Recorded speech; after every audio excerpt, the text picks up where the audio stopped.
Hello dear student, तो अब हम स्टार्ट करने वाले हैं अपने ह्यूमन रिप्रोडक्शन का पार्ट 2, जिसमें हम पढ़ने वाले हैं फीमेल रिप्रोडक्टिव ऑर्गन को, ठीक है, या फीमेल रिप्रोडक्टिव सिस्टम को। तो फीमेल रिप्रोडक्टिव सिस्टम में भी क्या होगा, प्राइमरी सेक्स ऑर्गन, जिसमें हम किसको पढ़ते हैं, ओवरीज को, ठीक है, ए पेयर ऑफ ओवरीज। तो ओवरीज सिचुएशन या उनकी लोकेशन कहाँ होती है, ओवरी की लोकेशन लोअर अब्डोमिनल पार्ट में होगी, ठीक है, और ये अटैच रहती हैं पेल्विक वॉल से और यूट्रस से, ठीक है। किसके थ्रू अटैच रहेंगे, लिगामेंट्स के थ्रू अटैच रहती हैं। ओवरी जो होंगी हमारी पेयर में होती हैं, ठीक है, और इनके अंदर किसका प्रोडक्शन होता है, इसके अंदर एग का या ओवम का, जिसको हम ओवम या एग बोलते हैं, उसका प्रोडक्शन होगा, और कुछ स्टेरॉइड हार्मोन जो कि प्रोजेस्टेरोन और एस्ट्रोजन होते हैं, ठीक है। देख लीजिए यहाँ पे क्या होगा, प्रोड्यूस ओवा एंड स्टेरॉइड ओवेरन हार्मोन, ठीक है। अब जो ओवरी है वो उसकी एक लेयर होती है जिसको हम ओवेरियन स्टोमा बोलते हैं, ठीक है। क्या रहेगी, ओवरी क्या रहेगी, जो लेयरिंग होती है उस पर ओवेरियन स्टोमा की होगी, और स्टोमा की जो आउटर लेयर होती है उसको कॉर्टेक्स बोलते हैं, और इनर लेयर जो होती है उसको मेड्यूला बोलते हैं।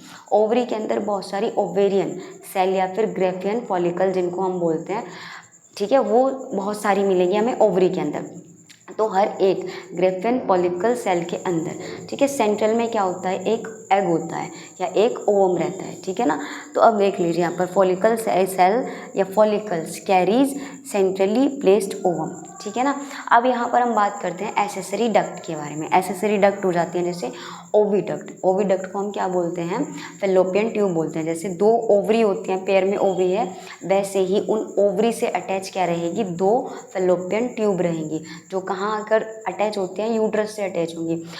और जो अपनी फेलोपियन ट्यूब है, ये ओवेरियन डक्ट है, इसके भी 3 पोर्शन रहेंगे। पहला जो ओवरी से अटैच रहेगा, इन्फंडिबुलम, और यहाँ पर फिम्ब्रिया लाइक यानी फिंगर लाइक फिम्ब्रिया स्ट्रक्चर रहेगा, ठीक है। और ये फिम्ब्रिया या इन्फंडिबुलम स्ट्रक्चर जो है क्या करता है, ये एग को लेके जाएगा, ठीक है, ये एग को लेके जाता है ओवरी से।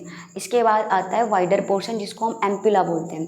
क्या बोलते हैं, एम्पुला, इसी में फर्टिलाइजेशन होता है।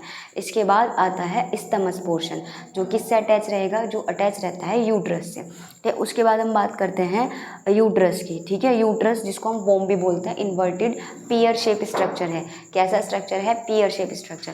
यूट्रस के भी 3 पोर्शन रहेंगे, अपर पोर्शन फंडस, ठीक है, मिड पोर्शन क्या होगा, बॉडी, और जो नेक्स्ट यानी थर्ड पोर्शन होता है वो सर्विक्स होता है, जो वजाइना के साथ वजाइना के पास खुलता है, ठीक है ना। चलिए, तो जो अपना यूट्रस या वोम है, इसकी 3 लेयर होगी। पेरिकार्डियम लेयर जो कि आउटर लेयर है, मायोकार्डियम लेयर जो कि मिड लेयर है, और एंडोमेट्रियम लेयर, ठीक है। जो पेरिकार्डियम जो कि अपनी एंडोमेट्रियम लेयर है वो सबसे थिक लेयर होगी, ठीक है, और मायोमेट्रियम जो होगी वो भी थिक होगी, लेकिन उसमें स्मूथ मसल सेल मिलेंगी। और जो एंडोमेट्रियम सेल होगी उसमें कैसी सेल मिलेंगी हम लोगों को, उसमें या कैसे लेयरिंग मिलेगी, उसमें वेस्कुलर और ग्लैंडुलर, ठीक है, लेयरिंग हमको मिलेगी, समझ गए, ठीक है। तो यहाँ पर अब देख लीजिए नेक्स्ट पोर्शन है वजाइना। वजाइना में भी अलग अलग पोर्शन रहेंगे, जैसे कि मोन प्यूबिस, एक कुशन लाइक, ठीक है, फैटी कुशन लाइक स्ट्रक्चर रहेगा अपर पोर्शन, और हेयरी लाइक स्ट्रक्चर यहाँ देखने के लिए मिलेंगे। उसके बाद होता है वेस्टिब्यूल रीजन। वेस्टिब्यूल रीजन में लेबिया मेजोरा, लेबिया मेजोरा जो सराउंडिंग करता है, ठीक है, जो सराउंड रहेगा इसके वजाइना के, ठीक है। और जो लेबिया मिनोरा होता है वो इनफोल्डिंग रहेंगी विदाउट हेयर। लेबिया मेजोरा में हमें हेयर देखने के लिए मिलते हैं, बट लेबिया मिनोरा में इनफोल्डिंग रहेगी और hair without hair like structure है। हाइमन जो होती है, जिसको मेडन हेड भी बोलते हैं, ये पार्शियली कवर करती है वजाइना को, ठीक है, और फर्स्टली इंटरकोर्स के टाइम ये बर्स्ट हो जाती है या टूट जाती है, ठीक है। क्लाइटोरिस ये सेंसिटिव रीजन रहता है यूरिथ्रल ओपनिंग के पास, ठीक है ना। अब बात कर लेते हैं मेमरी ग्लैंड्स की। मेमरी ग्लैंड्स जिसको हम ब्रीस्ट भी बोलते हैं, ये 2 ग्लैंड्स हमें पेयर में देखने के लिए मिलते हैं, 15 से 20। यहाँ पर क्या मिलते हैं, ग्लैंडुलर टिश्यू मिलेंगे, और ग्लैंडुलर टिश्यू के अंदर हमें क्या मिलते हैं, अपने ये लोब्यूल मिलते हैं, ग्लैंडुलर मेमरी लोब्यूल मिलेंगे, और उनके अंदर एल्वेलाई स्ट्रक्चर मिलते हैं, जिनके अंदर क्या होता है, मिल्क का प्रोडक्शन होगा।